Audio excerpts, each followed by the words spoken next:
Here's a quick look into today's episode. My first contract comes up. I didn't even bat an eye. Signed it. I didn't even talk to Amy. Signed the contract and went. Folks ask me now, like, why would you do that? I was in a great organization. We had an awesome culture. 2nd Platoon, Bravo Company 275, Chuck Albertson, Josh Wheeler, Mike Burke, lots of incredible NCOs in that organization. I felt like I belonged. I was in a spot where I really needed to be. I had purpose. I had belief in my team, belief in myself. They believed in me, and I just went for it. Technically, I'm a college dropout. Someone saw in me a chance that I could be different. They gave me an opportunity to succeed. I just ask that folks pay it forward. Someone inside your organization needs to talk to them. That might be success. You might be the only person to talk to them today. If you've listened to me talk this long, I hope you hear my voice and you understand that it's important to help others. Help them over your own future promotions, and you're going to win. Welcome to another episode of Teach Me to Fish, where our purpose is to help leaders better understand what drives people. In today's world, the core of recruiting and retaining talent revolves around leadership, and not just average leadership, but motivated, values-based, inspirational leadership. Our purpose is to get a little bit better every day. Progress equals small victories and stacking habits. Habits like getting up early, working your butt off, learning something new, being positive, and surrounding yourself with phenomenal people. Today's conversation is with Shaun Curry. Shaun is a lifetime soldier who has worked his way up from a private in 2nd Ranger Battalion during the 9/11 attacks to the Command Sergeant Major of the 25th Infantry Division and United States Army Hawaii. Shaun is helping thousands of soldiers and families like only their Command Sergeant Major can, and only the way that Shaun knows best, by leading with his heart, his compassion, his foundation of discipline, and his daily routines. I hope you enjoy today's conversation with Shaun Curry. Shaun, me and you have been talking about having this conversation For like ever. For a while. We talked about it years ago when we met. Yep. I mean, the first time me and you met, you were over in the Gimlets. You were brand new. You showed up to 25th Infantry Division. I was with Rattlesnakes. You were with Rick Turner. And you kind of know when you get along with somebody, from the other units that we've served in together. But you know when someone's doing it for all the right reasons, and those reasons come together.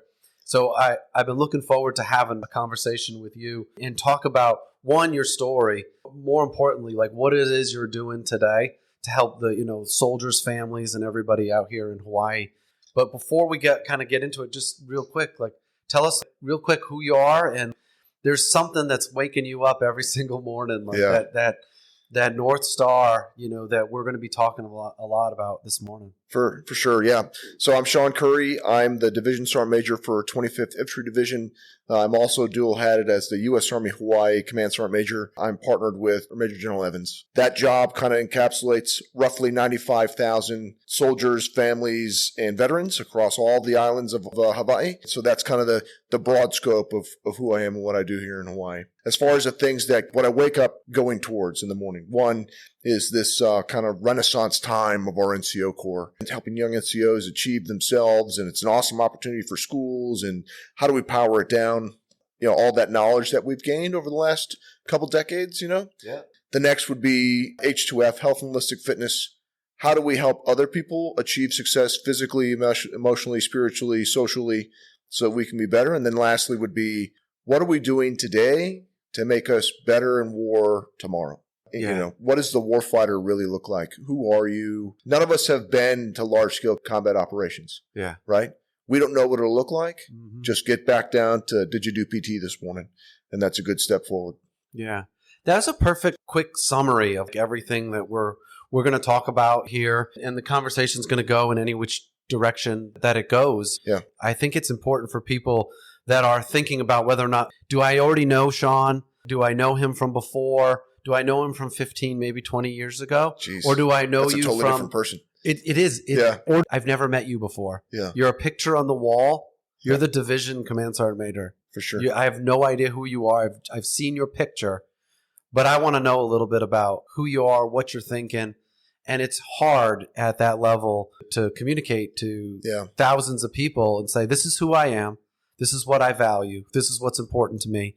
And if we do these things, you too can be successful. We are going to be successful as an organization, as a team, and have a better life in the Army. So in order for people to be able to believe that from you, we got to kind of go back a little bit to the beginning. Like, Sure. Why did you join in the first place? So graduated high school in 1999. I was okay at high school. I got a scholarship to a local college. I was going to go in for pre-med, pretty prestigious school in Wisconsin. And I got there and I started partying it away, right? Like first time out, living in the dorms, didn't know what I was going to do with myself. And slowly but surely my GPA went down. And that second year, they were like, you lost your scholarship. Yeah. So my wife, Amy, is my high school sweetheart. We dated for a while. We stopped back and forth. And so that month or so time period where I was deciding I couldn't afford college anymore, we had rekindled our relationship. And so she had an apartment and I needed a place to go. And so I slowly moved into her place and I started going around to different recruiters. The Marine Corps family had been in the Marines. The Marine Corps told me I wasn't fit for some of the things that I'd been doing that first year of college. Yeah.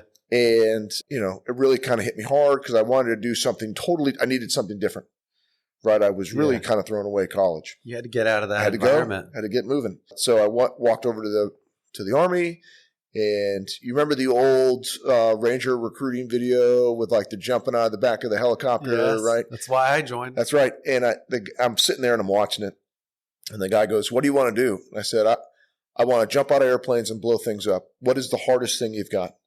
I'd never been in an airplane, right? Like maybe once in my life I'd been in an airplane at that time. I'd never seen an explosion other than the old like 80s kind of, remember like the Arnold Schwarzenegger? A-Team. Yeah. And the guy goes, okay.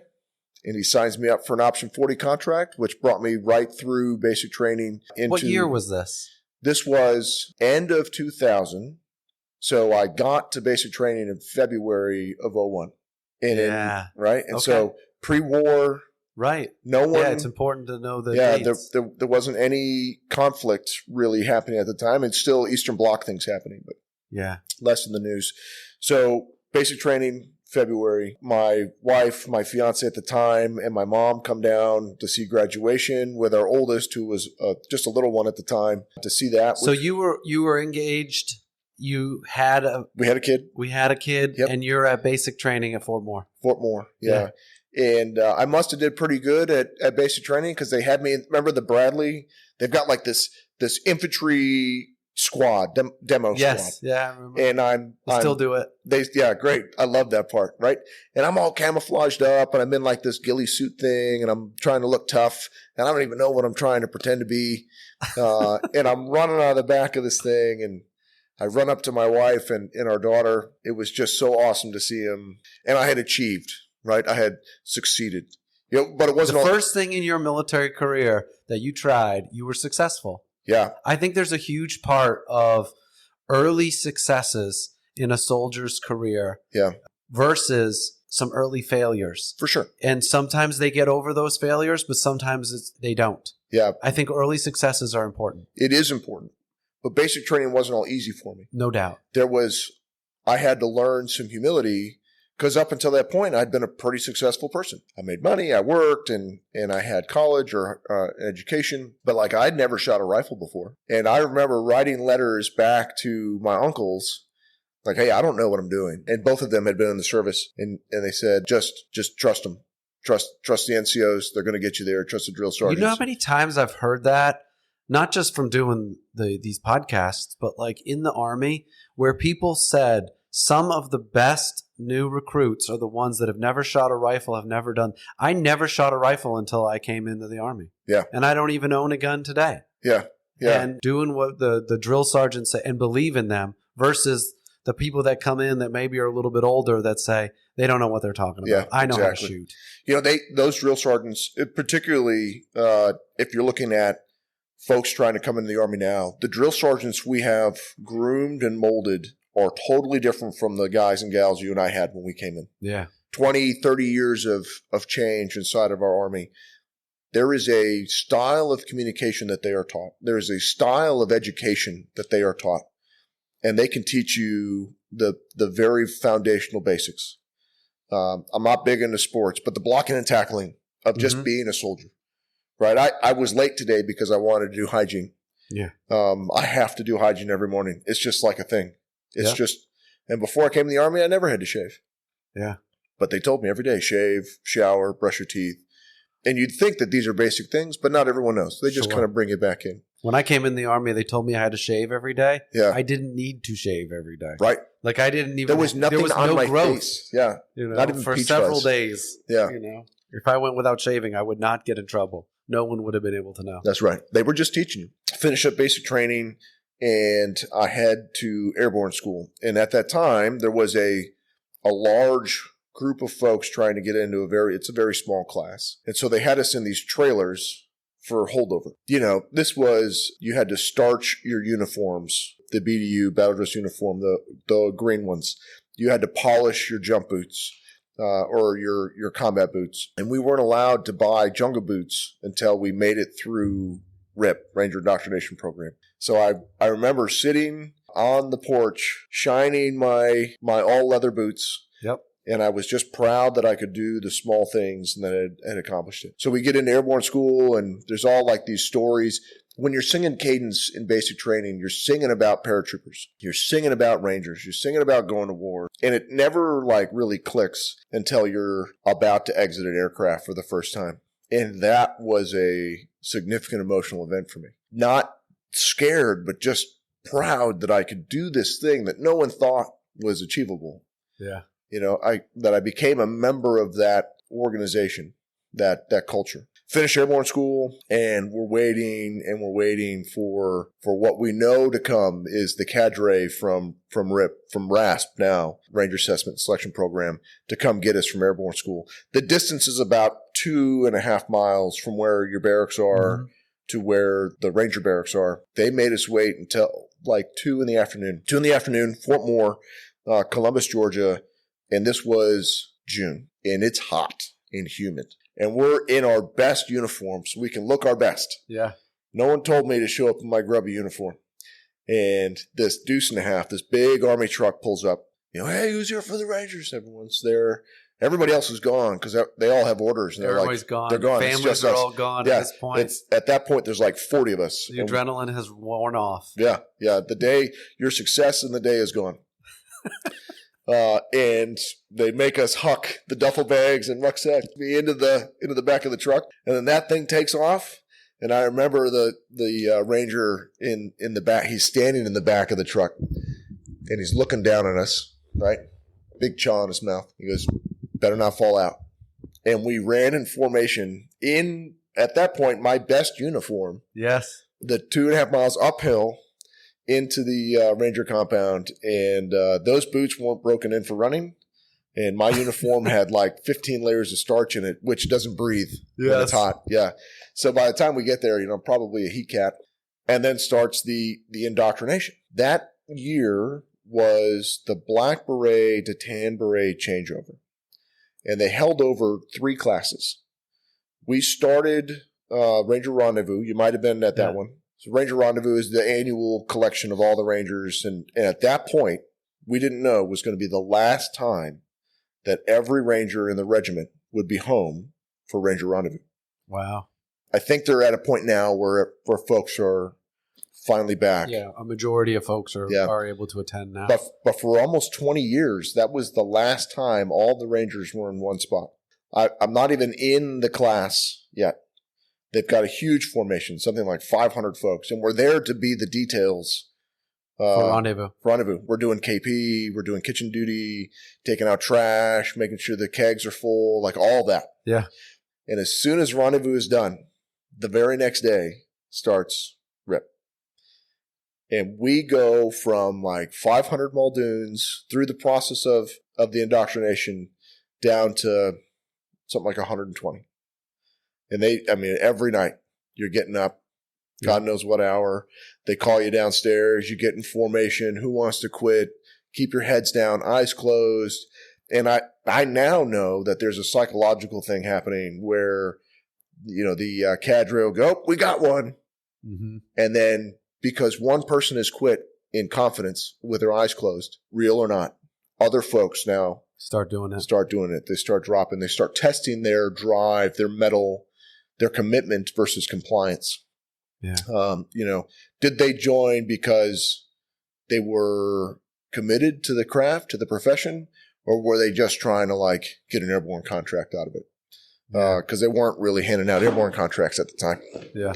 I've since heard that they have changed the way it works. Lots of great stories. We could probably talk for 4 or 5 hours we sure could. about going through RIP. But we've got this core group of folks. One of the guys, Anderson, he was in my basic training platoon. He was in my airborne platoon. He was in my RIP platoon. And then we all graduate. And I didn't know. I'm from Milwaukee, Wisconsin, Midwest kid. I wasn't really good at geography. They said, where do you want to go? And I said, what's the furthest away from Wisconsin I can get? In my mind, it's Washington State, right? I think that's the furthest. They're all fairly the same distance had I known. And they gave me a 3rd Battalion contract to stay there. And so the other guy, he wanted 3rd Battalion and I wanted 2nd. But the cadre wanted to see some excitement before that would be done. So we had to grapple for it. And I won, and I got my 2nd Battalion contract. Yeah. And he went to 3rd. And he went to 3rd. So that was August 31st, 2001. We shipped that day. I land at JBLM Washington with Anderson on the 1st of September, 2001. We drive down from SeaTac. I don't know, it's about an hour and a half drive. His buddy from high school picks us up. We're in a Volkswagen Beetle. There's hardly any room in there for the 2 of us and our duffel bags, but he takes us down there. I don't know anything about anything. And I show up to the reception company for Fort Lewis, and it's the first time in months that I have perceived freedom. I can do whatever I want. Yeah. Show up in the morning for PT. You go through your checklists, your processing, your finance, all that stuff. And in the afternoon, you're free to go. There was no ranger there. There's nobody telling you what to do every minute. That's right. Yeah. That's right. And so that goes on for about a week or so. And we are picked up by Roger Rendon. I don't know if you remember him. He's a career 42 Alpha. He's a very high-level sergeant major. I think last time I saw him, he was in charge of all of the MEPs in the Midwest, but long-time 75th guy. And so he picks us up. He's the HR NCO. And same kind of thing from when they picked us up at RIP. Throw your stuff in the van and chase behind it. Don't fall out. Right? We chase behind the van. We get there, and it's a Friday before September 11th. Whatever, September 11th was a Tuesday. So maybe that was the 8th, 7th or 8th. And the unit that I'm going to BICO, Bravo Company 275, that unit is forward training in Germany. So only the folks back are the ones going to Ranger School, had just gotten back from Ranger School, or they were going off to a selection. So these are like some pretty high-level dudes that are on rear detachment. We weren't allowed to move into barracks rooms because they didn't want to give us rooms without the platoons being back. They put us in the day room on cots. Friday, Saturday, Sunday, we're getting into a routine. Get up in the morning, do your hygiene, go do PT, come back, chow in the DFAC. Yeah. Your freedom is reduced a little bit more because you've been indoctrinated into the Army. You've been brought into the culture of the airborne. You've been indoctrinated into the culture of the Ranger Regiment. Now you're being onboarded into the culture of your battalion company. Yeah, 275. 275, yep. The morning of September 11th, I remember waking up, and we had like this big, huge TV, but it wasn't like the flat screens we have now. In order for a TV to be that big, it had to be like 4 feet off the wall. Yeah. Because it had like the big tube in the back. And one of the specialists was sitting on the couch watching the first plane had impacted. And, I don't know what I'm watching. Maybe he's watching a movie. We go for a run, kind of a famous first of the week death run, come back. We're in the chow hall and the towers are dropping. Yeah, you're at breakfast. I'm at breakfast. Because it happened around 9 or 10 a.m. All this was going down on the East Coast. Yep. So it was 6 and 7 a.m. when you were doing PT out on the West Coast. And there's this image that, I'm watching live TV, and there's this image of the folks that they choose jumping out of the building to try and survive. Mm. But the one that sticks with me is it's a guy and a gal, and they're holding hands. They did it together, right? So all the way to the end, that person needed another human with them. Mm-hmm. for just the courage to try to survive. Within days, the installation's put on lockdown. The Ranger compound is locked. I am now PFC Curry with my big, thick glasses, with the Go Fasters, the rubber strap. Yeah. I'm armed with live ammunition, and Anderson and I are on gate guard. Other folks are doing roving patrols over the train area to make sure no one can sneak in on the Ranger compound. And that kept up until the guys came back from Germany. And then we just trained. We trained our faces off. So that was September, end of the fiscal year. We had a huge batch of new Rippies going to 2nd Battalion. So all those folks on Rear D, we spent everything in the go-to-war box so they could rebuild the war pallet, the ammo pallet. So I got to shoot every weapon in the Rangers arsenal and become qualified on every weapon in the Rangers arsenal in the span of the first month that I was with 2nd Ranger Battalion. They taught me everything about the basics of the weapon system. Cell phones at the time. We had a payphone at the end of the hallway. That's how we communicated. I got a hold of my wife finally, and I said, look, going back to the cadences, Rangers going to war, paratroopers. I called her. I said, look, I don't know what's going to happen next, but we need to get married much faster than we were planning on, because we were going to do September of 2002. Yeah. And she goes, okay. And so my wife, being the fantastic human that she is, whips together this like kind of a shotgun wedding, like a real quick wedding. We're in the back of the chapel now because the rest of the church is reserved. We go to a bowling alley that her cousin works at. Where was she living when you got on the plane and went to 275? Milwaukee. Okay. Yeah. So they waited for you to finish training, get to your unit, get settled in. Yep. But getting settled in was called 9/11. That's right. Yeah. Yeah. It's what started it all. And so we get married in December. I was gone on the first trip by March. And when I came home, I had a great team leader, Sergeant Vitagliano, who has since passed away. He set me up for success. Not everyone gets a great team leader on their first go. Not their first go. Yeah. That's right. And if that happens to you, then, I ask that folks look around and just take a note. These are the leaders that are doing great, and these are the things I want to take from them. These are the leaders that aren't doing great, and this is what I want to stay away from in my career. Yeah. And just to kind of frame who you are as a soldier, as a human, really, pick your profession. But I had a great team leader. Yeah, I think that's a huge point, Shaun. That's very common for people that choose to serve long-term or are successful in the military, and then they end up having a good life in the military and outside the military, where they say that my initial team leader, the first people that I had when I first came in the Army, changed my life forever. Yeah. It's such a huge opportunity. It's like the core of, why we say the NCO Corps is backbone of the Army, because like if that is done right, it sets you up forever. So if you have a bad experience, you say, but I remember what Vitagliano was That's like. right. That's and right. So but if you struggle at the beginning and you get poor leadership at the beginning, it's hard to stay. Yeah. It makes it really easy to be compliant versus committed to the craft, right? Yeah. To the profession. If you have a poor leader above you, pick a unit, pick an organization, you are likely to not stay past your first contract. Yeah. And that's outside the military too. Absolutely. Christy always reminds me, like whenever we say something like this is the way it is in the Army, if you go out to any job outside of the Army in the civilian world and your manager is a jerk, or your manager's like, you're like, hey, I can go find a job somewhere else to get paid the same amount, maybe more. Yep. I don't need to put up with this. That's right. I don't need to be treated like this. My son does Brazilian Jiu-Jitsu and MMA.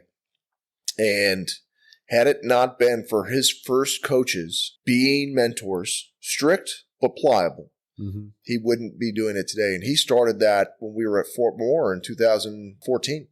And he still, to this day, 10 years later, he still fights and practices because he had a great mentor, coach, teacher, sergeant in charge of him. It just so happened that guy was a retired NCO. Yeah. Yeah. Right. But that can make or break your first contract of any career. And I love how you said that. You said he was out of the Army, but that he had been a former NCO. Yep. And it changed his life. So now he's changing lives outside the Army as a great example in the community of somebody that did 3 to 5 years in the Army, gave them some discipline, all the things that we were looking for when we joined the Army, right? And then when they got out, they continued those same values and skills and things in their civilian life and change lives. There is something to be said for someone who raises their right hand, joins the service to serve their nation, across all compos, across all sister services, serves their country, saves some money, goes to college, and is done. Thank you for your service. We appreciate what you do. Now pay it forward. Help other people succeed. Help other people succeed. So now you finish up. Now you're starting to get indoctrinated. I'm sure this is like a blur. It's impossible for you to kind of summarize 10 years of GWAT and going to combat and going to Ranger school. Yeah. Well, what is those years growing up, Ranger school, becoming a sergeant, becoming a staff sergeant? What are the things that were the foundation of your military career and your life in that decade? Yeah. So came back from the first deployment. I had an opportunity to go to Ranger school. I had my roommate and I had the flu all weekend. And Monday morning, they gave us the PT test, and I failed by a pull-up. And I now went to the bottom of the OML. And that sat with me for a really long time. Can I be ready in all occasions? So Always ready. Always ready. So I spent 6 months sharpening my craft, making sure I was the best me possible. Ended up going to Ranger school in January, February, or pre-Ranger, in January, February of 2003. Amy is pregnant with our second child, Brianna, and I go in January, February. I recycle Darby, the first phase of Ranger School. I'm on my break. We've got friends in 3rd Battalion now. We go down to 3rd Battalion. They show us the compound. We eat in the chow hall, and I'm looking at their go-to-war pallets. I call back to my buddy that had just graduated Ranger School. I said, hey, I see 3rd Battalion's getting ready to deploy. Can I come home? And he says, I don't know what to tell you. Everybody's gone. Just finished school. 2nd Ranger Battalion had deployed to Iraq for the invasion of Iraq. 3rd Battalion was right behind them. Recycle Darby, go through the second time, go through mountains, nearly break my ankle in mountains. And every day now the medics come and they're taping my foot together. I've just got to finish this school. I get into Florida, recycle Florida. I call my wife because I'm feeling a certain way about this course that's really hard. And all my friends are at war. And we don't know how many times we're going to deploy at that point. And she says, you've already spent this much time there. Come back with it or come back broken. Or something to the effect, right? Come back with your shield. With your shield or on it, right? And she's been my shield maiden this whole time. So come back from Ranger school, graduate, get home. The guys have just come back from the first trip to Iraq, and they're on leave. So I'm on leave. I make my way into EIB. Expert Infantryman's badge, get it, pass, not with the Rangers, but with the striker unit down the road, which was much harder in hindsight than anything I'd ever done, because it were folks I didn't know. It was a culture I didn't understand, but I succeeded. And then starts the Ranger tab leadership. In the Rangers at that time, you could be a specialist in E4 with a Ranger tab, and you outranked a sergeant without one. Right. I remember. Right. And so I had a team leader who, is a great human being now, but at the time was not a good team leader. And in a span of 6 months, we flip-flop roles. And we were overseas. We got blown out for an alert. We went into the Hindu Kush for Operation Winter Strike. And that's when I became a team leader. I was not yet a sergeant, but I was leading the fire team in combat.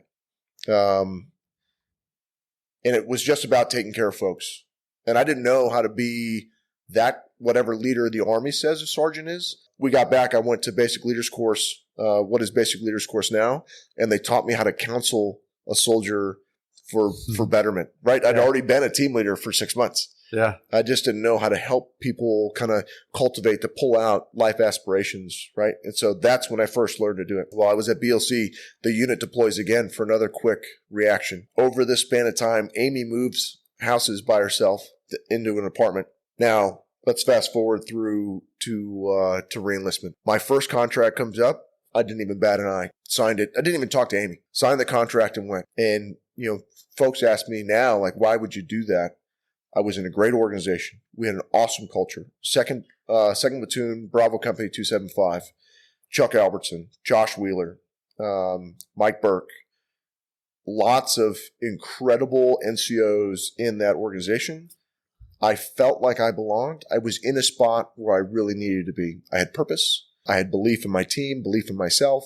They believed in me, and I just went for it. I think that the way you just said that they believed in you, that they trusted you, that you felt like you were part of something special, like that's the secret sauce. Like that's the secret sauce about organizations that just get it, that people want to be a part of and will do anything that it takes to be a part of that. It's the same basic stuff in all these organizations outside the military, inside the military, the greatest sports teams that achieve the greatest things, they say the same things, about that.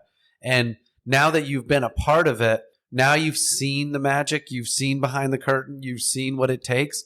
Now we're in the business of how do we replicate that? How do we recreate that in any organization that we're a part of? Yeah. When I came here to Hawaii, it was my first time working in a conventional unit. I remember talking to then General Gerard, Major General Gerard, and Billy Puyat, and they said, you've worked in places where you can tell it's special.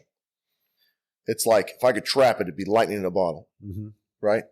And they said, how do we make that here? How do we create that here in Hawaii? And I will tell you now, having been here for 4 years, we have it. Not to go to the term of tropic lightning, but we have something here. We have a group of dedicated individuals. They chose to join the Army. They got stationed here in Hawaii, a rock in the middle of the ocean where there's no one else around them. So now we have to bond in our culture with our ohana, with the local folks on the island of Kama'aina, with your neighbors. We just had a block party the other day where I met the neighbors for the first time. And I guess I'm kind of a recluse, but it's nice to know that there's other people around kind of going through the same thing. Yeah. And so that's the start of that, the culture, the onboarding, the indoctrination. Now we sprinkle on the NCO Corps. And not to take anything away from the officer corps, you have the science, the strong education, the strong growth of watching other folks succeed. And how do I make that happen? I'm looking at 300-ish books to my left, right? Like you are dedicated to your craft of study. The NCO Corps is the art. We have seen it from fresh basic trainees.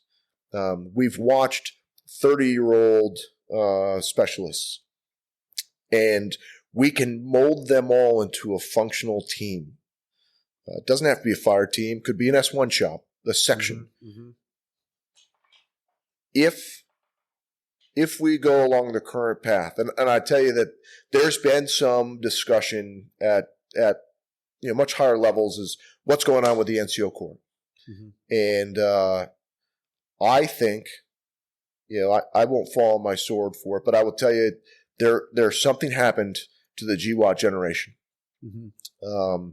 Maybe we stepped away from our standards to make sure that we could stay sharp to fight the counterinsurgency.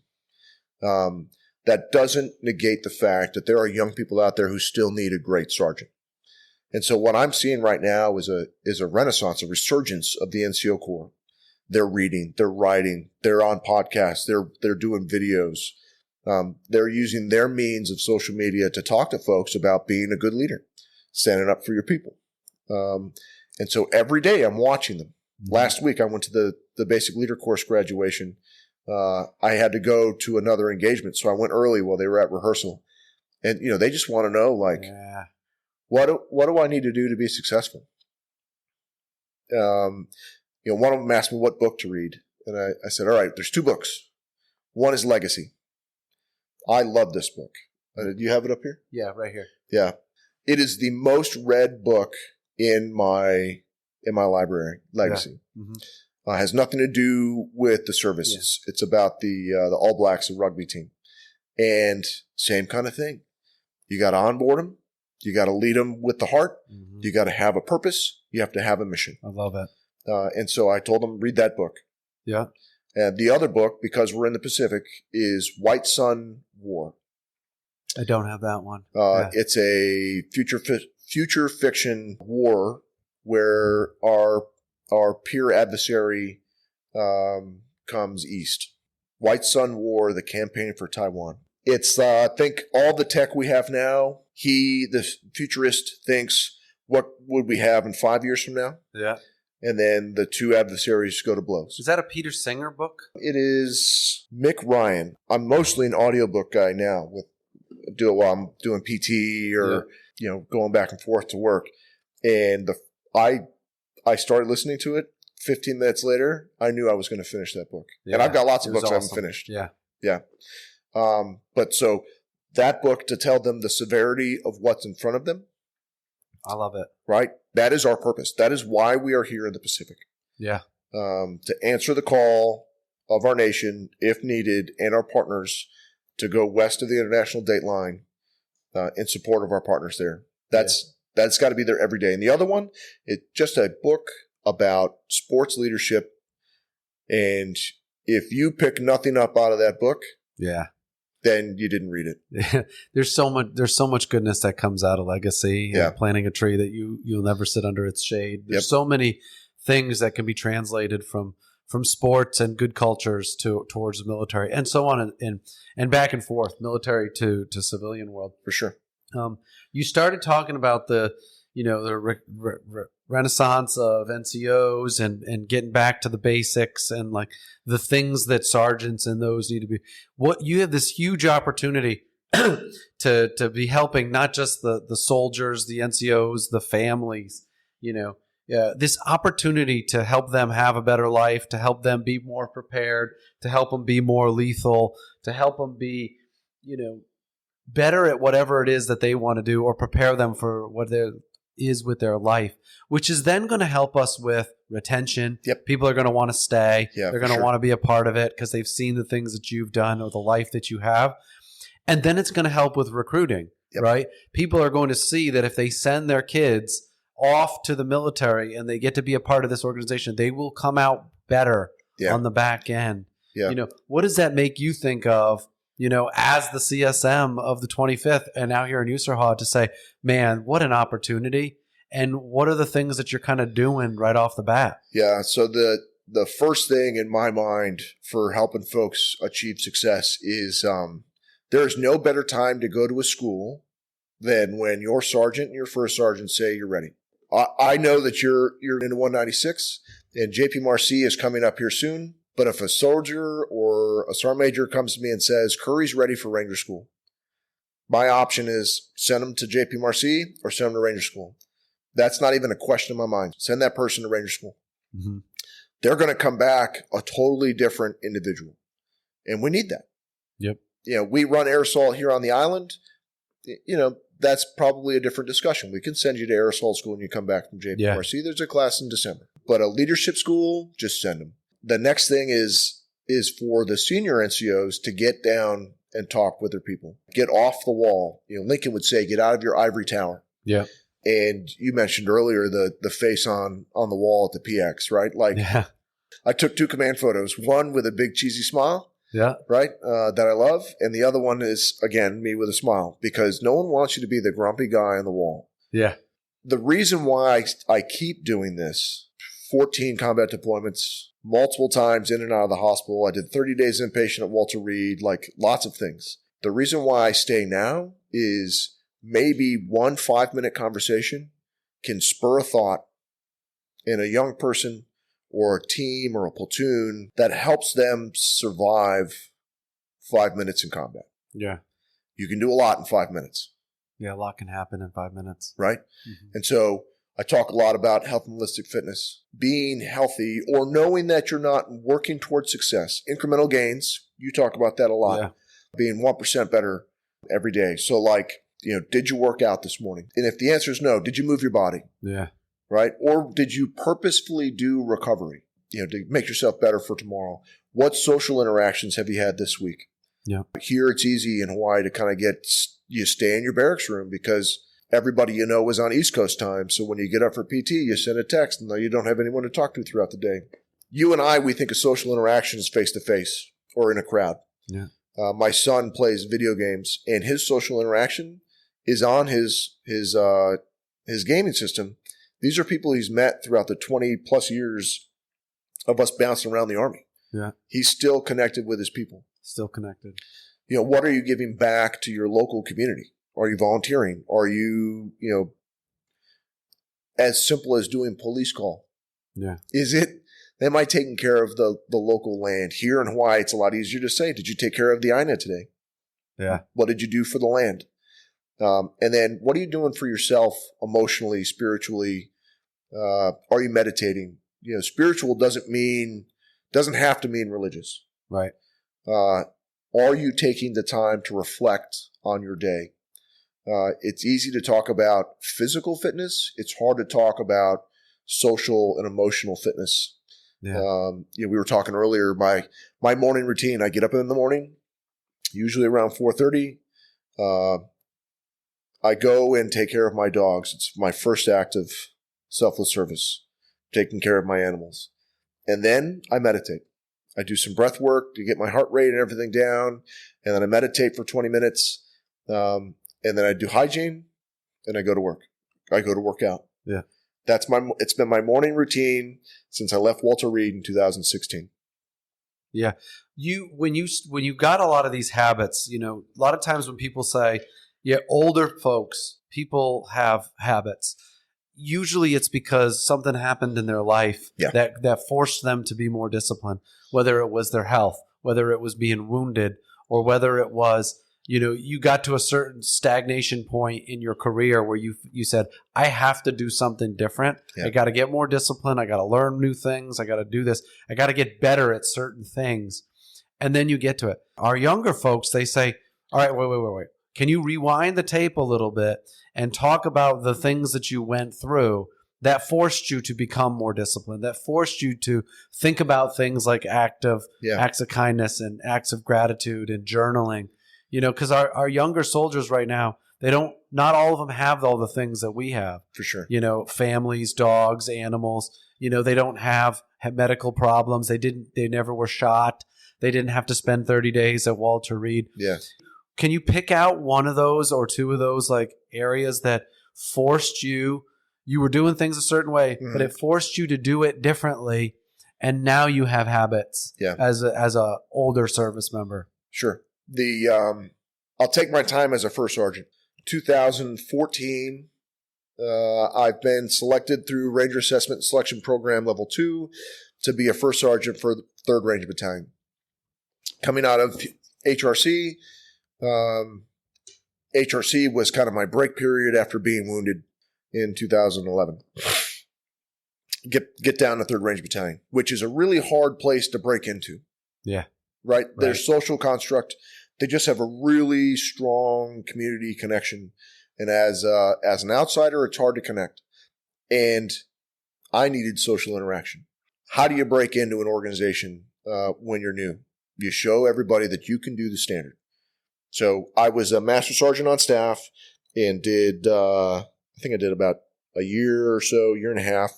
And every month I would come in early and I would have the soldiers on staff duty grade me for a PT test. I wanted the soldiers to know. I didn't care about everybody else. I wanted the soldiers to know I'm new to your organization and I can uphold the standard. And so that's how I got into the culture. At that point, I'd had 13 deployments, and we're getting ready for number 14. And the life stressors just started piling on. 3 kids. I think I had 1 in high school, 2 in elementary school. We had been married for 13 years. Multiple moves. I had a house in Washington that was dragging me under financially, and I had to be at the top of my game for my company. Yeah, and even to earn yourself. Even to earn it. I had to earn a spot on respect, right? Yeah. And so all of these kind of life stressors came to a head when I was a first sergeant. And this is not unique. We have seen this here in today's Army here in Hawaii. I'm doing my best to be the best leader possible. The organization is going through a change, much like Transformation and Contact is happening here. And the Delta companies were changing from an infantry company to kind of a special troops company. Yep. We call it CDE here, cross-domain effects companies. That's happening right now today. And so I had all these stressors on top of my normal day-to-day duties. So we went into a airfield seizure, which is a practice jump to take down an airfield, one of the Rangers' tasks. The first one had high winds, and the majority of my company landed in the trees. I landed in the tarmac much harder than I should have. And I woke up about 10 minutes later. My chute had been packed, and I was standing at the checkpoint checking people off on my roster that they were coming in. I lost however many minutes, right? Once we got everyone out of the trees, made sure we had accountability, I took care of those folks who were injured and didn't take care of myself. They were more important than me at that point in time. The next week, we do the for real jump, some other airfield, some other spot in the country. Everything looks good. I hit a crosswind about 100 feet below, right before hitting tarmac. And I'm out again. This time it's much shorter of a time, 30, 40 seconds. My medic and I would jump opposite doors. So we were always within 50 feet of each other when we landed. And he came right up to me. He pointed out we had a red chem light on the tarmac, which is a hurt Ranger. So we packed our chutes quick and we ran to take care of that Ranger. Meanwhile, your head's jacked up. Yep. 2 traumatic brain injuries less than a week apart. Yeah. From that point forward, it took about 30 days, was a rapid decline in my cognitive ability. It was like the caricature. I felt like a caricature of myself. First sergeant, stuttering, stammering, not making sense. Caveat to the commander, right? Like the cartoon first sergeant. Yeah. Big lipper in, coffee cup, like drinking caffeine to stay awake. Too much caffeine wouldn't let me go to sleep. I only slept for 4 or 5 hours because at that point sleep's a crutch, right? We didn't have these conversations. Your brain really only rewires itself during REM sleep, and I wasn't getting it. Add on post-traumatic stress that I had not sought help for, life stressors, and I just de-evolved as a Ranger NCO. My friend Ray Castillo, we were platoon sergeants together. He was a double amputee. He was taking care of the CARE Coalition, SOCOM's Wounded Service Member Program. He and my wife went down to Tampa to do a leader symposium on how to take care of your service members, because the first person who's going to see that you're not doing well is your spouse. Yeah. They're reading off all of the things of what TBI is, and she's like, yep. Then she calls me. You got to get to this program. Sergeant Major Pouliot, who was former Lightning 7 here, was 375's Sergeant Major. And she and him and Ray and a lady by the name of Penny got me into this program at Walter Reed, the National Intrepid Center of Excellence. It's the premier TBI clinic in the nation. Yeah. They get me there, and there's a discussion that, I'm no longer fit physically to be in the Rangers. So I submit my packet to leave. They send me to Walter Reed. I do 30 days. Well, those 30 days is the first week they take you off of all of your medication because maybe the medication's hurting you. Make it worse. Yeah. Yep. They take you off of all supplements. No nicotine, no caffeine, creatine, everything. And then they watch you for the week to see how you're doing. And now they've got a plan of action. Yep. The next 3 weeks, I'm seeing every specialty provider inside of Walter Reed, physical therapy, occupational therapy, mindfulness. That's where they taught me how to meditate. Yes, the Army can do that. Yeah. Yoga, all of these things. And I come out and I've got basically a list that says, if you continue on this path, you can successfully live and be comfortable. Never mind being in the military. No, yeah. Like this is just to the program is just to live, right? To have a normal life. That's right.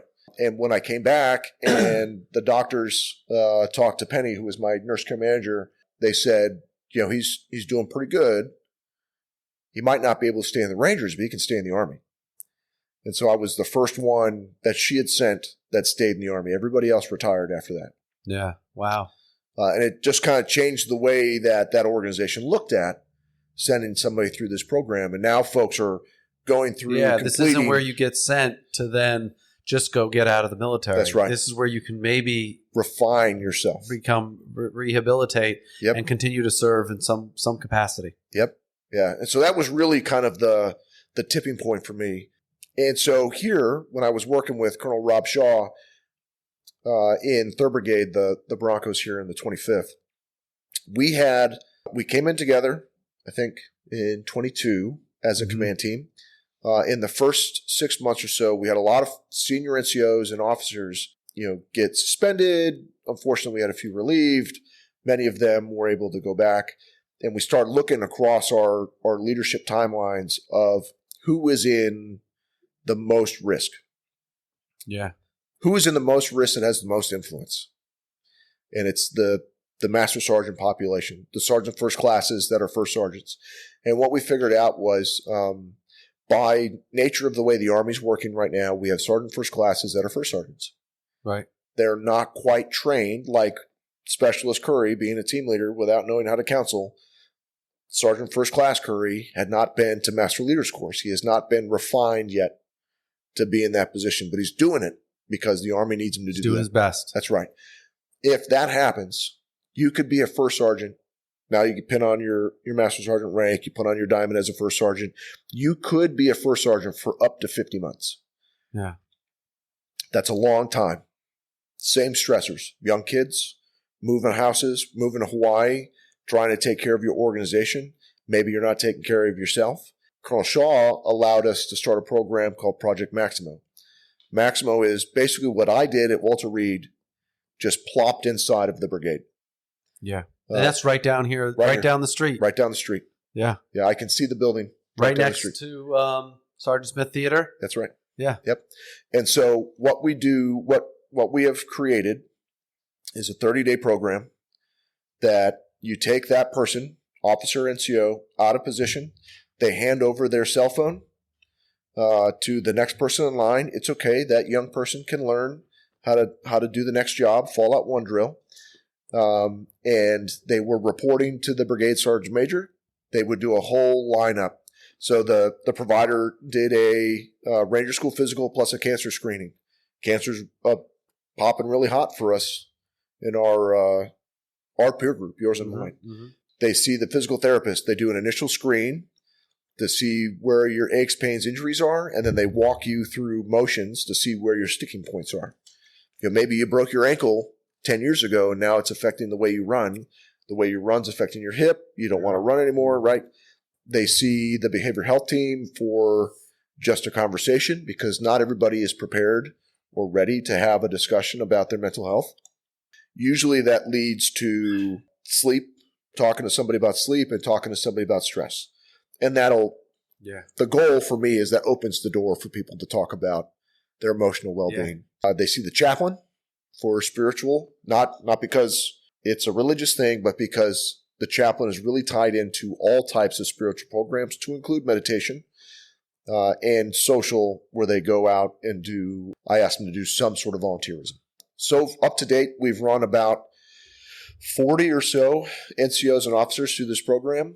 The first one was the most high risk. That person has stayed in the Army and has gone on to be a senior military instructor at one of the prestigious Ivy League schools. Yeah. Multiple have gone off to be sergeants majors, right? And so the goal, one, is provide an opportunity for those NCOs that I got. Yeah. Earlier in their career, before they hit a tipping point that I've now been kicked out of the Army, or I make a really bad choice overseas because I'm not prepared. And the trickle-down effect is the first sergeants that have gone through their companies are grabbing onto the idea of taking care of yourself. And then sharing it with the people that they lead. That's right.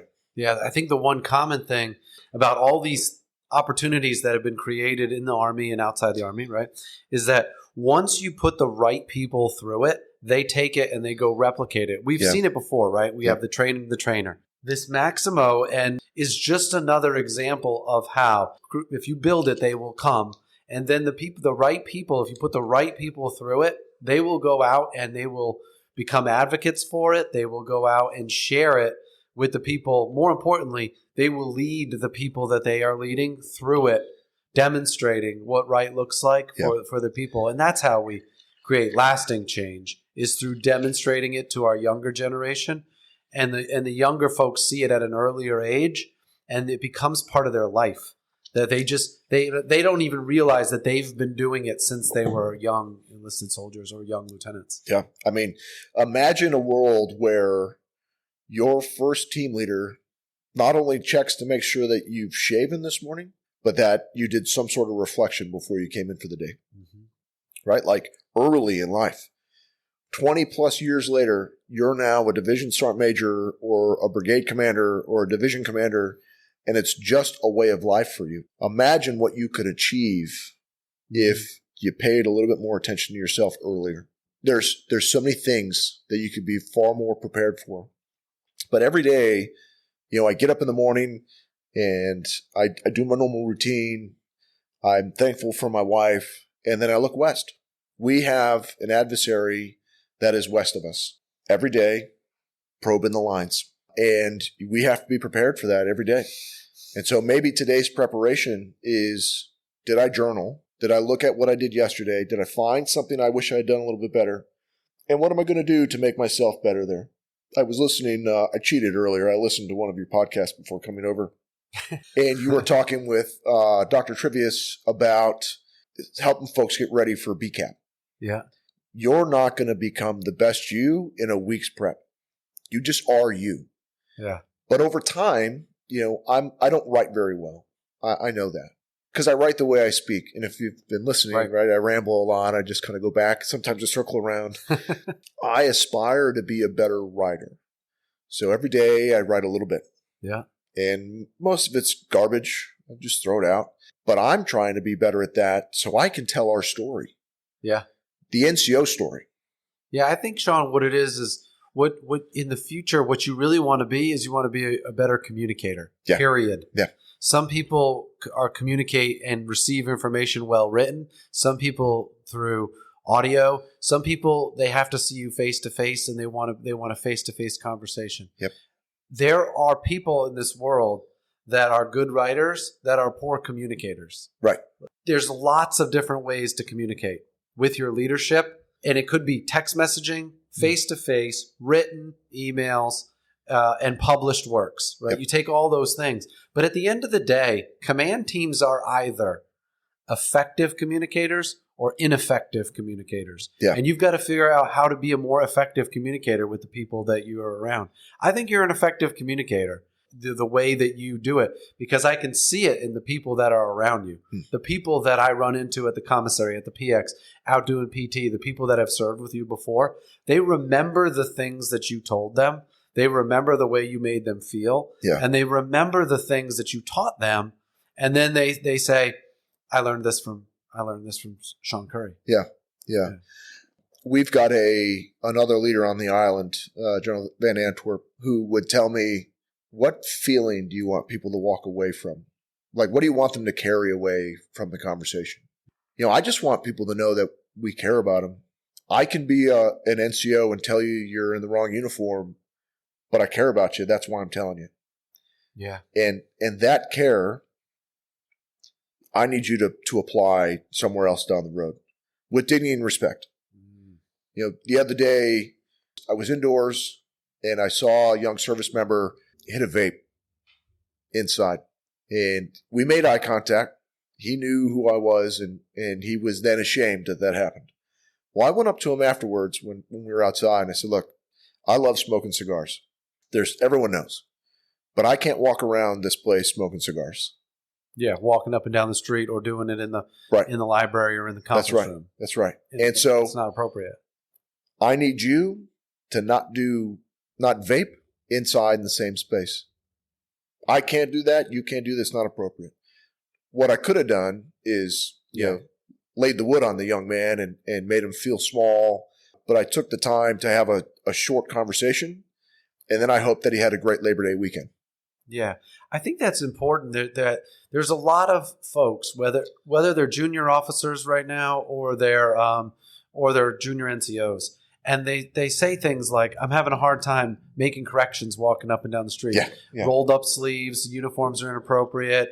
You come back from the field and you got mud all over your boots. You still got a little bit of camo on your face, yet you're in the PX. Yep. right? Yeah. There might not be a rule against it or a policy against it, but it's not right. Yep. Right? You should have changed your uniform. You should, you should present a professional appearance when you go into something like that. That's just an example. And they say, well, I couldn't say anything because I was afraid that person's going to go to IG or that person's going to do something to me. But it's back to the reason that they think you don't care about them. Yeah. One, they have no idea who you are. Yep. They don't think you care about them. Yep. But they also, so if I don't think that my team leader and my squad leader care about me, don't know about me, don't understand, they can have that perception that all sergeants don't care about them. That's right. That all NCOs don't care about me. So now they are just attacking me. And vice versa. I think it gets back to I would be completely comfortable telling somebody in my organization that's not appropriate in this situation. Yeah. Because they also know that that's not the first thing I've ever said to them. Right. Right. They know I care. They know I'm in this business for the right reason. They know I'm in the business of helping them have a better life and have a better military career. And that is just one micro fracture that they would hope I would share that with them and not keep that to myself. Yeah. The people that care about me. Yeah. I mean, would you let someone go into combat without body armor? Right? Like, no. Okay. Right. Or the right IPRO. Yeah. Interesting studies coming out across our organizations. I've got a leadership factory in Lightning Labs. So we run folks through different levels of self-study, and then it comes out in the end, says what type of leader you are, and then we counsel how to make you a better leader. And our younger population are saying things like, I don't know how to make the correction, or I'm uncomfortable making the correction. And it turns into communication styles. My kids' ages range from 19 to 25. They need different leadership styles for the 3 different children. But it boils down to how do you talk to them?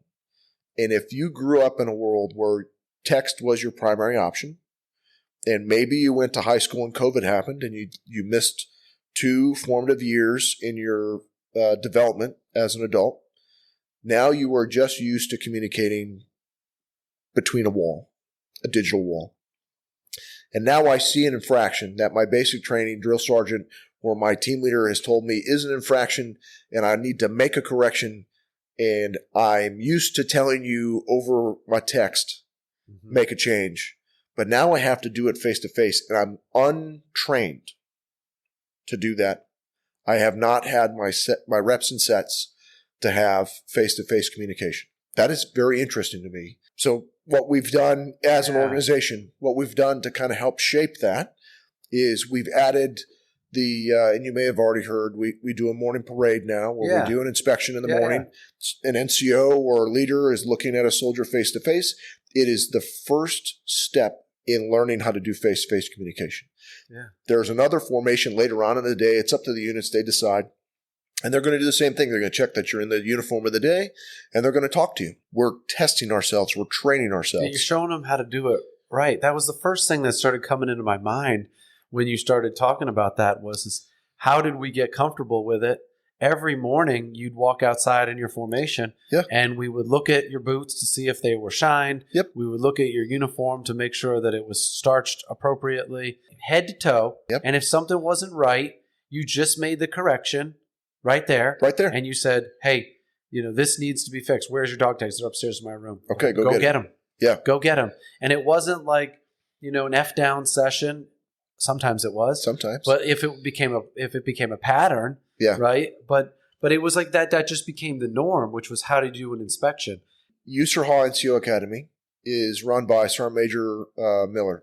We Sergeant Majors sit together and we have these types of conversations about like how do we help folks succeed and make it better versus wringing our hands because it's not great. Yeah. And so his organization, they already do formations throughout the day. It's just part of the curriculum.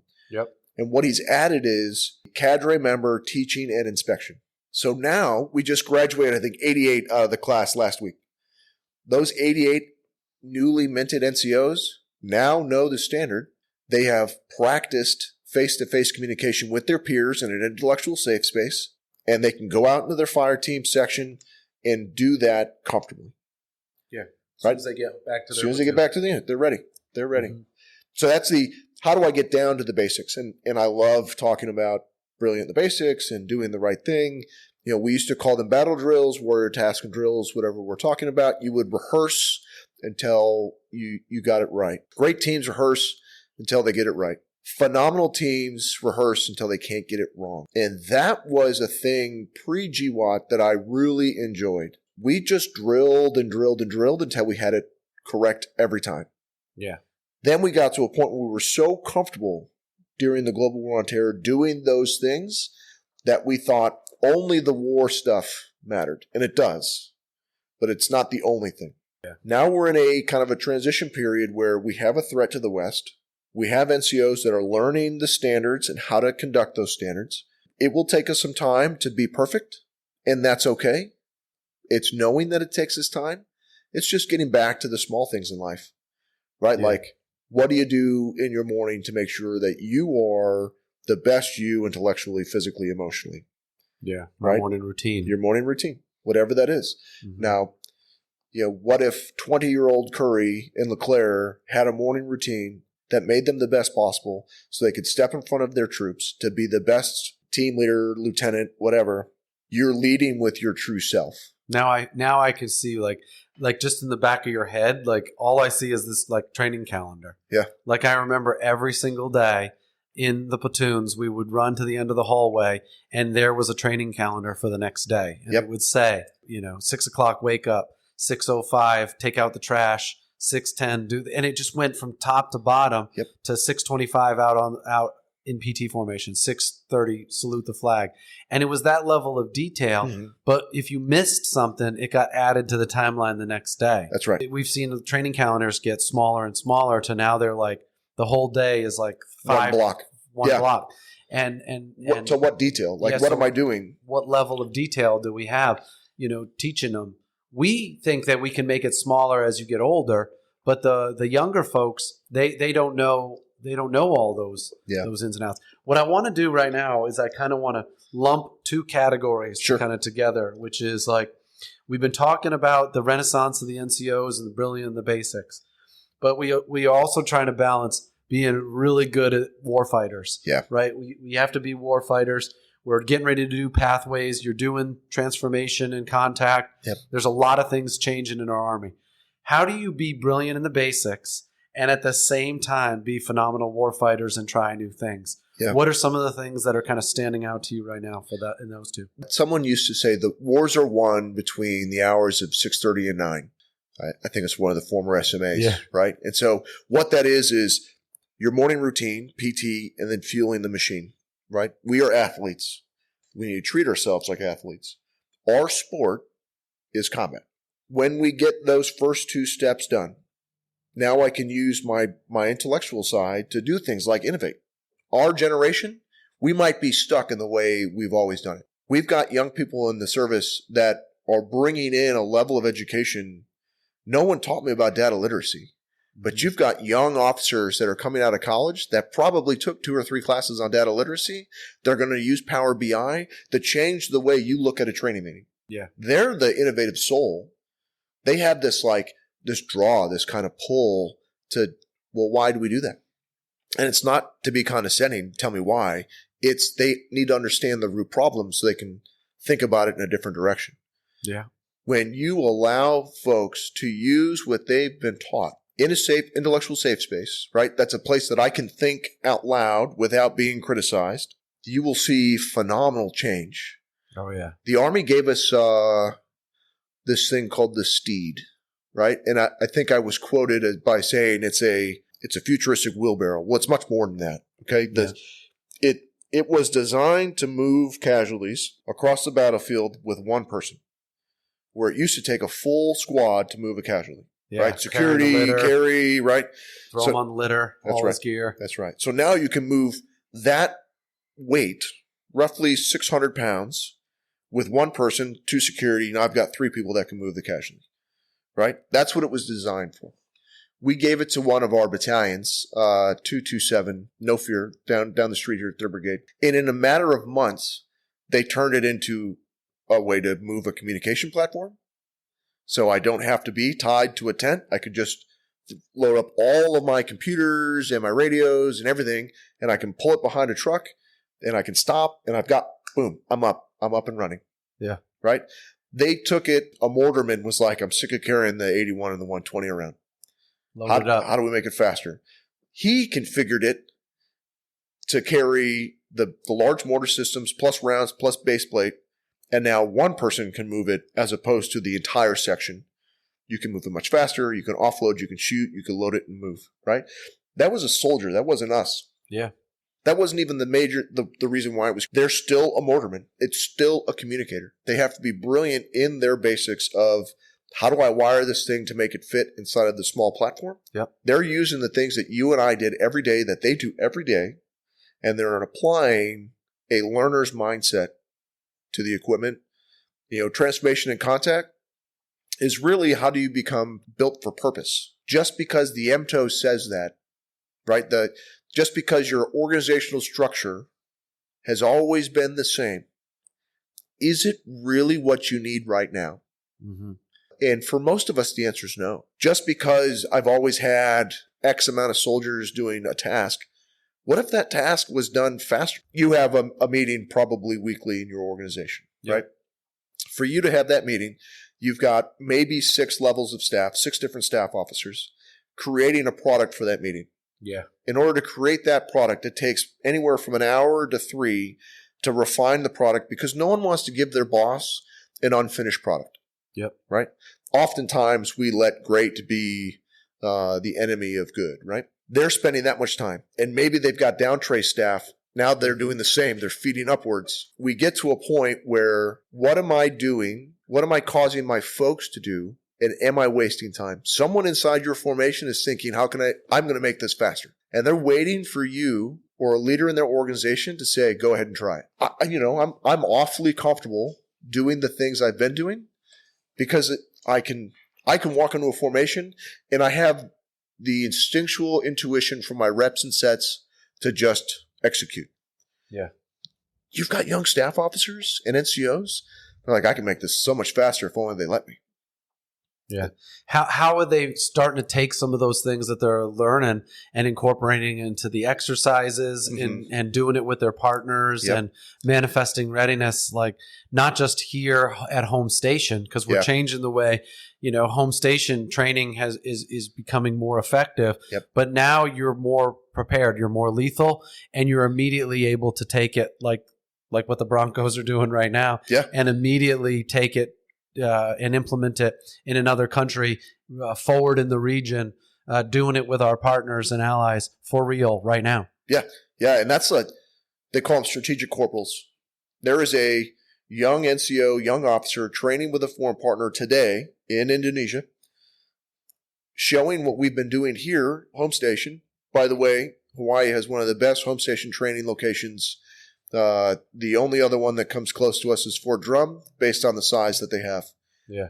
That's my opinion. But, right, you can get a lot of stuff done here in the islands. You can refine your craft here. You can show your partners, hey, this is what I do. Not to overstep your bounds, because they have their own standards, discipline, formations, but you can help them refine their craft as well. Yeah. And it creates this realistic training in a location where it's actually being done with the people that you're going to actually doing it with, in the conditions that you're going to be asked to do it, to do it in. I'm not sure exactly, like, kind of what the next part of is, like, you're doing the transformation in contact. You're learning this out here. What are the things that the NCOs are having to do, as you became, you went from being a first sergeant to, a command sergeant major, command sergeant major to being a brigade command sergeant major, and now the division. What are the things that our NCOs are having to do differently, or you had to do differently as you transitioned kind of from one to the next? Yeah. So, like, when we transition between levels of the NCO Corps, there are some standards that have to change in the way that we communicate with each other. There's some self-awareness that has to happen. And the leaders that don't have self-awareness, you see, they're the angry ones all the time. Yeah. They're the units that folks don't want to be with. And then there's, like, what is my role? And oftentimes we forget the NCO guide exists. It's a manual. Inside the manual, it has the rank of the NCO Corps and then what their duty description is across all of the spectrum, right? So I could open that thing up, say, Sergeant Major, operations, here's my task. Here's where I help in operations. So whenever I see a sergeant first class promoted to master sergeant, I print off the master sergeant page. I hand it to him and I say, congratulations, here is your initial counseling. Yes. Right? And I really needed an officer to tell me that. I remember my first counseling as a sergeant first class. I'd been a platoon sergeant for a really long time, and I had been in the Rangers for a really long time. And the first time an officer ever counseled me, I was shocked. What is this young person going to tell me that I haven't already been doing? Mm-hmm. But I let him do it, right? Because I'm his NCO. And when we got done, it was the first time that someone had asked me what my life goals were. Wow. Right? Like, when was this? This was 2009 in Charlie Company 275, Mad Slashers. Okay. Yeah. And like, I'd been in the service already for 8 or 9 years. I mean, I'd been counseled by my NCOs, like, you jacked up, do better, right? Or congratulations, you did really well at JRTC. But it was never focused on life goals. Mm-hmm. And, you know, I really like when young officers come to an organization, they bring a bit of excitement, curiosity, a fresh look. If you just use the NCO guide when you counsel us, you'll be more solid in your discussion. Yeah. It's interesting that you say, like, the first time that junior officer came and did some counseling. When I became a second lieutenant, I almost saw it the other way around, which was as an opportunity for the second lieutenant, as me as a lieutenant, to learn from the staff sergeants in the sergeant first class. Yeah. Not the other way around. What can I counsel them and tell them to do? Yeah. I saw counseling as, I said, hey, Sergeant Copty, he was my platoon sergeant, right? And I said, hey, I want to do counseling with you and the squad leaders. And he, like, kind of, at first, he kind of turned his head sideways and he's like, what are you going to talk to the squad leaders about? Like, what are you going to show them?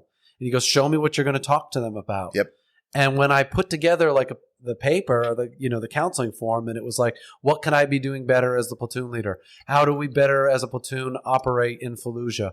How can I help you be more successful? What schools do you want to go to when we get back to Fort Liberty?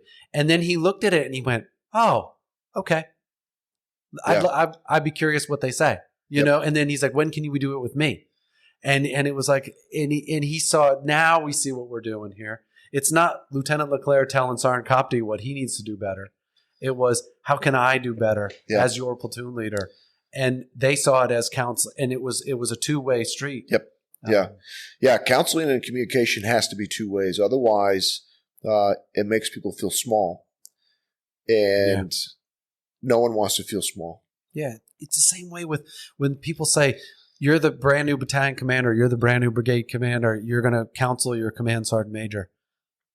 What's different? Again, how can I help you? How can I help the organization? That is significantly different. You know, so now all of a sudden it's a lot different. Yeah. What are the differences, though, when you go from company command to battalion command to brigade command? What are the ones that stand out to you the most? Yeah.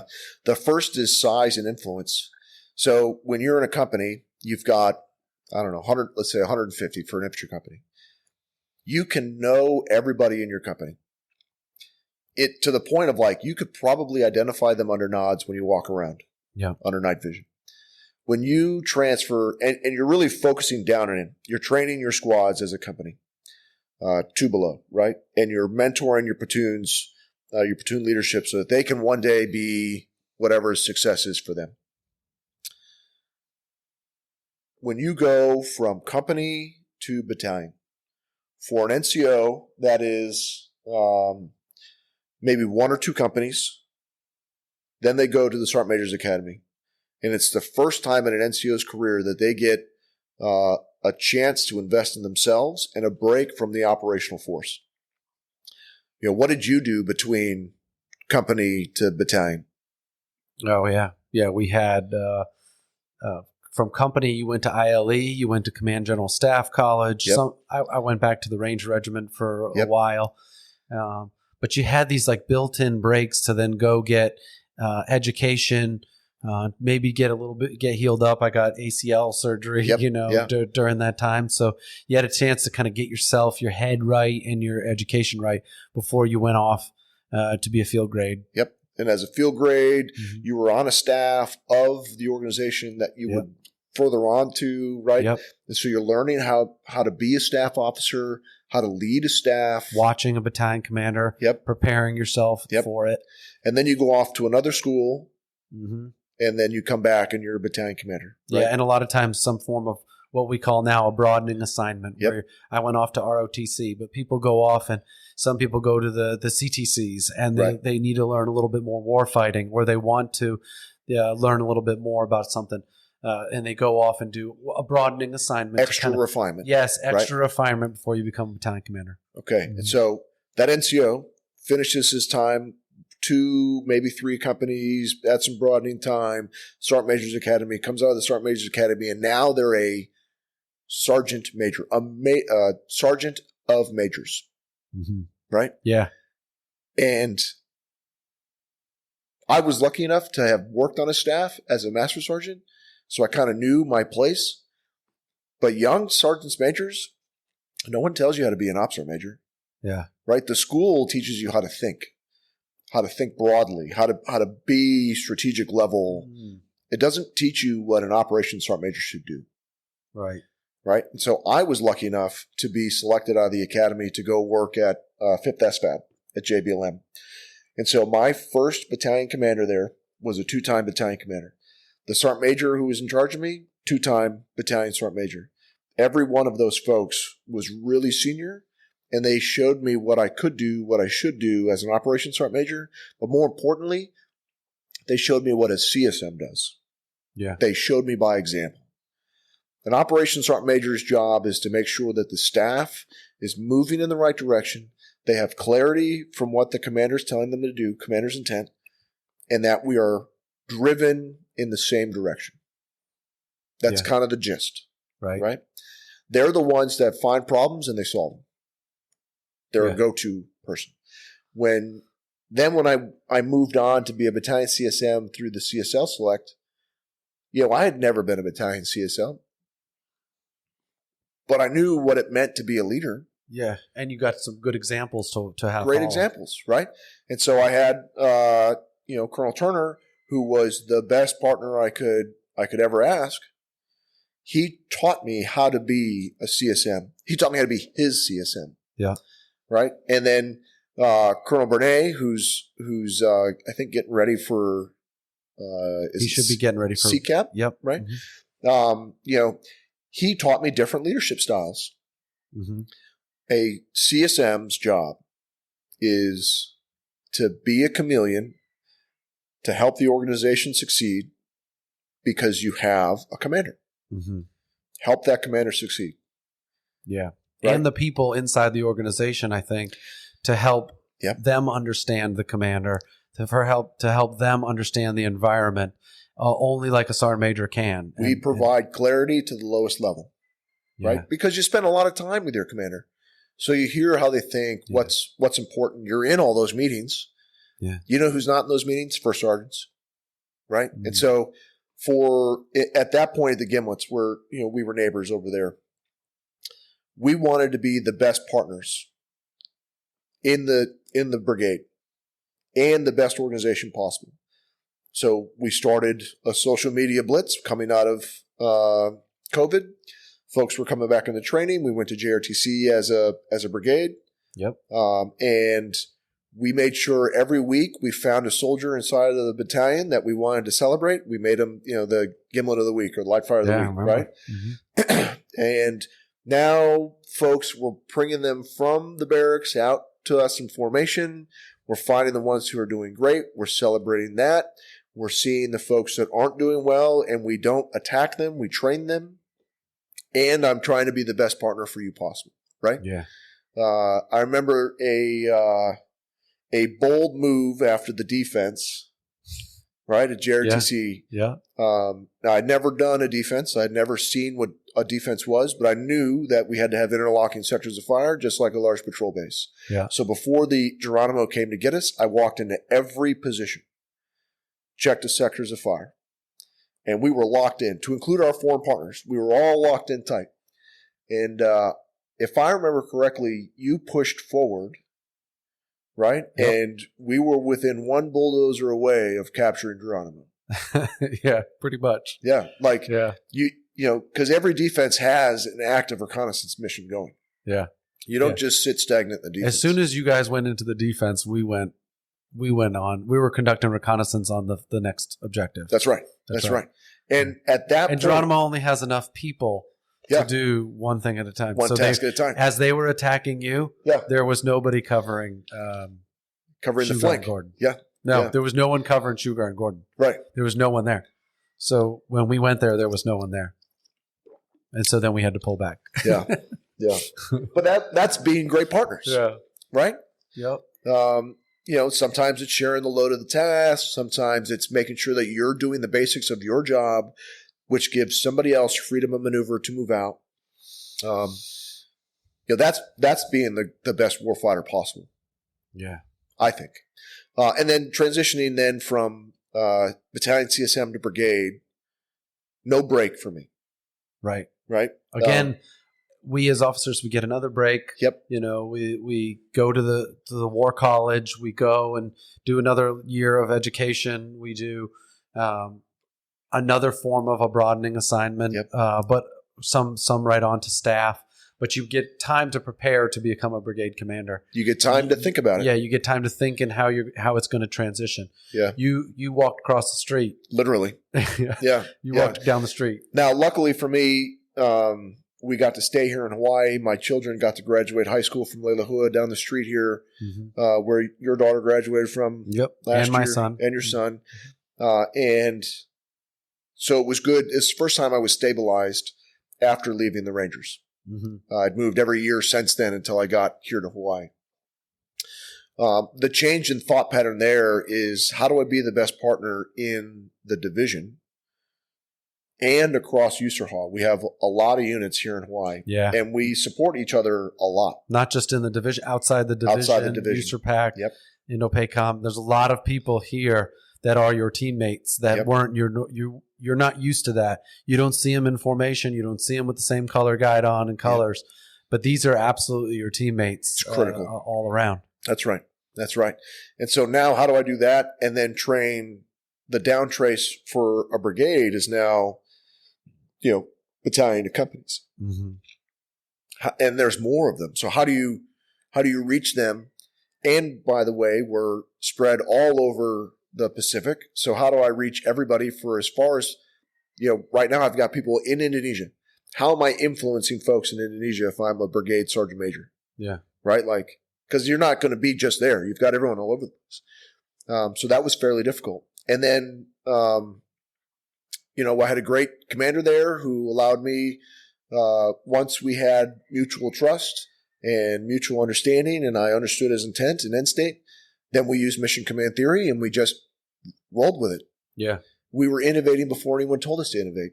Yeah. Watching the things coming out of Ukraine and thinking, well, how can I help that?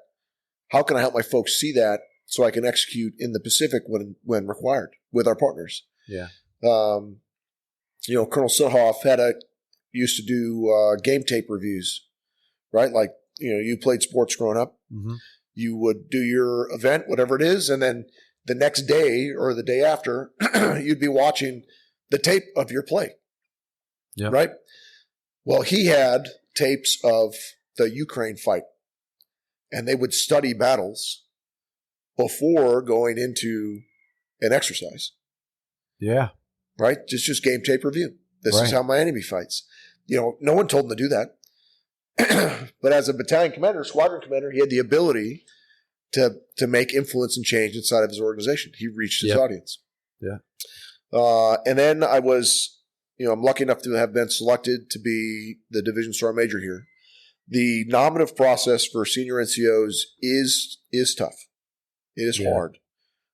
If you don't spend time to self-reflect, to take care of yourself, to study the organization you are looking to be hired for, and they give you a year out, you get a list, and you number them 1 to N where you think you'd be a good fit, and then you get counseled by your rater, Colonel Shaw for me. Then you get counseled by your senior rater. At that point, because the 25th was on the list, my senior rater was the division commander, so Sergeant Major Haney gave me some counseling so that there wasn't direct influence. I got counseling from Sergeant Major Burzak. I got counseling from Sergeant Major Carnes. So my entire NCO chain counseled me on what I would be a good fit for. If you don't know yourself, then you're going to pick the wrong job and you're not going to get hired because it's just not for you. Yeah. I like that you said that you were the right fit for, because the organizations need somebody that's the right fit for their organization. Right. And people that, when you get put into a position where you are the right fit or it's the right fit for you, you're going to perform. You're going to perform better. Yeah. It comes back to that, like, indoctrination, onboarding, right? Sponsorship, making yourself, helping your future you feel like they're a part of the team before they ever get there. Yeah. Right? Yeah. There's two things that I kind of want to, I want to make sure that we land the plane with talking about the most, and those two things are starting earlier, helping our younger folks that have recently come into the Army, that are the future of our Army, whether they're enlisted or junior officers, and seeing each other succeed. Yeah. And it's seeing the people that are around us be successful, whether it be in the military long term, in the military for 3 to 5 years, and then go back out to the community to do other things with their life that they want to be successful, that they've always wanted, they wanted to do. With those two things, what's the first thing that comes to mind when you think of starting early and seeing each other succeed? Yeah. So if I were a team leader today, knowing what I know now, I would try to be unconventional. And unconventional meaning I would pull in my H2F folks early. We have performance psychs on the team now. As health and holistic fitness turns on for the units across the Army, and those that don't get it, you still have these people in your formation. I would bring in a performance psych before we go to the range. I can teach you basic marksmanship instruction. They can teach you how to control your breath, how to relax, right? That sniper's breath, 3 or 4 deep breaths, relax, shoot. It's comfortable. Trust your sergeant. Now here's a scientist that can teach you to do it better. Mm-hmm. I would do things like yoga earlier. Mm-hmm. I had a team leader that I worked with in 2nd Ranger Battalion who was a gymnast. And we did stretching far more than I ever thought was possible. And to this day, I can still touch my toes. Yeah. Right? And so I would do things like that earlier. I would make sure that our fitness across all spectrums is focusing us to be better tomorrow. How much sleep did you get last night? Question. Is it less than 6? Okay, here's what 6 hours of sleep or less does to your brain. You're right. I think it's 2 or 3 days with 6 hours of sleep or less. You're cognitively thinking as if you had had a 6-pack. Yeah. Would you shoot a weapon like that? No. Yep. Right? Would you, as a staff officer, present a plan like that to your commander? Right. Heck no. Right? When you think about it in that spectrum, you would take better care of yourself. And that allows us to succeed earlier. I would also say not everyone is going to go to sapper school. That doesn't mean they're not a great engineer. Not everyone comes in the Army and they find the MOS. They don't always land on the right MOS right off the bat. We have opportunities for you to do all kinds of things, right? We just created the new recruiter warrant officer. Right. Right. If you've got the gift of gab and you like recruitment, then maybe that's the job for you. Yeah. Right? If you really love the supply chain, you're a 92 Yankee, you really love that. Maybe you should go be a warrant officer. Go work in the PBO. Right? Bring forward the true part of your skill set. Maybe you're a young NCO and you're like, you know what? I think I have the chops to go be an officer. Go apply. There's nothing wrong. Yeah. Right? Or go join West Point. Okay, great. Be a better you, whatever the better you is. Everyone transitions out of the Army. Yep. What are you going to do to help your subordinates when they make that transition? Yeah. There's I started looking into this about 2 years ago because retirement was coming for me. Retirement's coming for all of us, right? It's 2 or 3 years. It's right around the corner for everybody, right? And so once you pass 20 something, if I don't know what I'm doing next, how can I help? And as a brigade sergeant major, I was counseling people about retirement and never retired. Yeah. Right. So I'm not doing my best to make them better. So we spent a lot of effort into teaching folks how to use LinkedIn. We spent a lot of effort in using the USO transitions program, which is awesome. What does it mean to you? Like for you, if you're going to get out of the Army, if I told you you're getting out of the Army tomorrow, yeah. Right. What are your goals and aspirations? Yeah. Have a home for the family, provide, find something with purpose. Right. And in my case, I've been trying something for a few years now because, in my case, my branch manager told me I was not going to be a battalion commander. Right. So as a major, I was preparing for retirement. Yep. And they said, how do you take what it is you want to do, regardless of how much it pays you, but I want to do this for the foreseeable future. I want to spend my time doing these things. If that's how you spend your time in your left hand, but on the right side, how are you going to pay the bills and how are you going to get yourself, and how are you going to get your family and your life to be able to do the things that you want to do? But how do you make that left hand and that right hand come closer together? How do you bring them closer so that what you're doing towards the tail end of your career is closer towards what you want to do when you're outside the military? Yeah. That's the ideal day. That's the ideal week. That's the ideal month. And in my case, I think it's clear that I'm an absolute junkie for helping people have a better life inside the Army and outside the Army, helping leaders better understand what's driving people towards serving and being able to communicate that to a lot of different people, sharing the things that I would learn. I'm going to do that same stuff after the military. Yeah. I'm going to continue to help people better understand what the people in their organization, what's driving them to do what it is they do so that their organization, their team can be better, can perform better, can have better lives, and be more effective at whatever it is that they're trying to do. That's what I'm going to do outside the military. That's what I'm doing today. So the things that I'm going to do after the military aren't going to be that different other than maybe what I'm wearing and maybe what grid coordinate the mission that I'm accomplishing is at. Yeah, it's important to know what you like to do. You might not love shooting. Mm-hmm. You have to do it for work, protect yourself, protect others.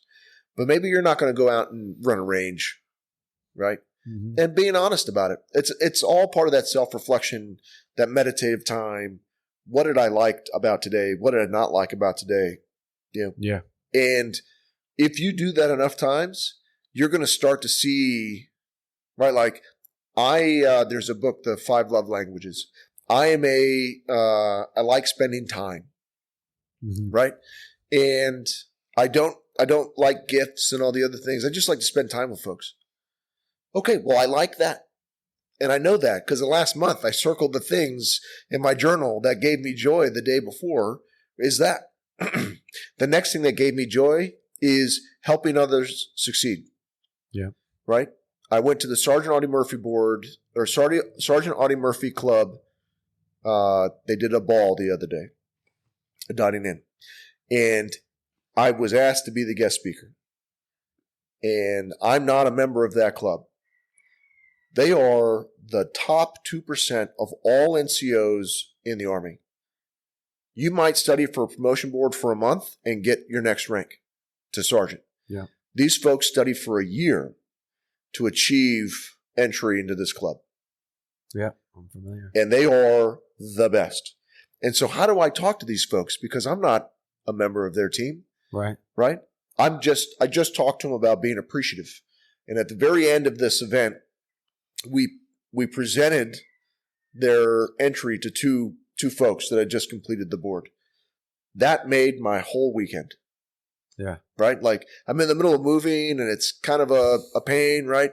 But I am thinking today about the joy that I had watching those two people achieve a goal that they had worked on for over a year. Yeah. Like, help them succeed, whatever it is. Yeah. Right? If they want to go to a school, train them, help them get to that school. If they want to go be, fitness is like the big thing right now. If you want to go be a fitness coach, help that person use their credentialing assistance that the Army has for us to get certified to be a coach. Help them get into those programs. We've got a strength coach here. Have them spend time. Be around the person. Surround yourself with people you want to be like. Yeah. And that's a good takeaway for young people when they come in the Army, officers and enlisted, is look around you, and if the sum of the three people around you is not what you want to be like, find somebody else. Yeah. Right? There's so many people that you are the average of the 5 people you spend the most amount of your time with. That's right. I want you to have the last word. And so you've said a lot of great things, throughout our conversation. I have no idea. So I don't know what you've saved for the last thing. I hope you haven't saved anything. Yeah. But a great friend of ours said, I'm going to have a conversation with Shaun Curry. What do I need to make sure that he's talking about? She said, make sure he's talking about helping other people.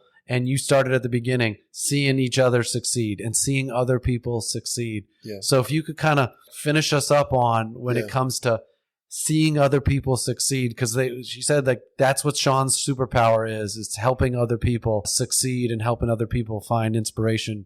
Technically, I'm a college dropout.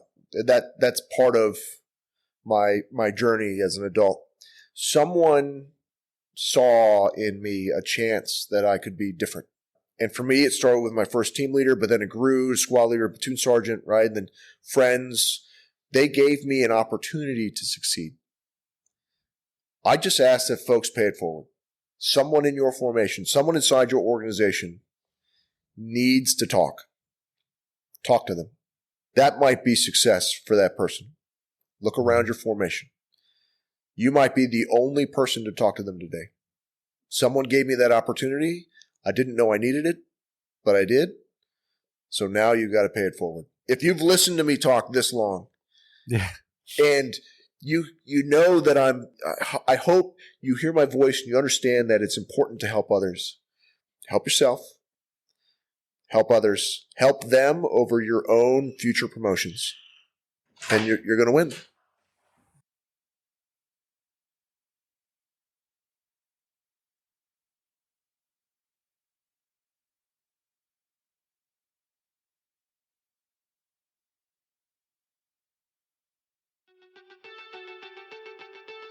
Thanks for listening today. I hope we sparked some thoughts about the people that have inspired you to be who you are today. I hope you share some of your thoughts and better yet demonstrate them for the people in your life. Our pursuit is to get a little bit better every day. Progress equals small victories stacked on top of each other, building like compound interest. Keep stacking these positive habits. Habits like getting up early, working your butt off, learning something new, being positive, and surrounding yourself with phenomenal people. Please share your comments at the links in the show notes and DM us at Teach Me to Fish podcast on Instagram or Facebook. Looking forward to our next conversation.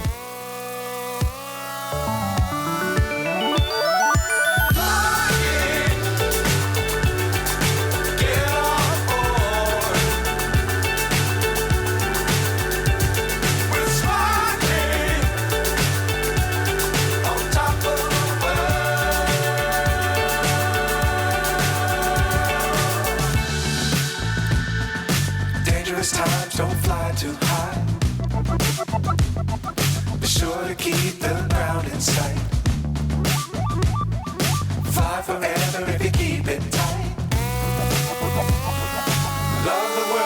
sky.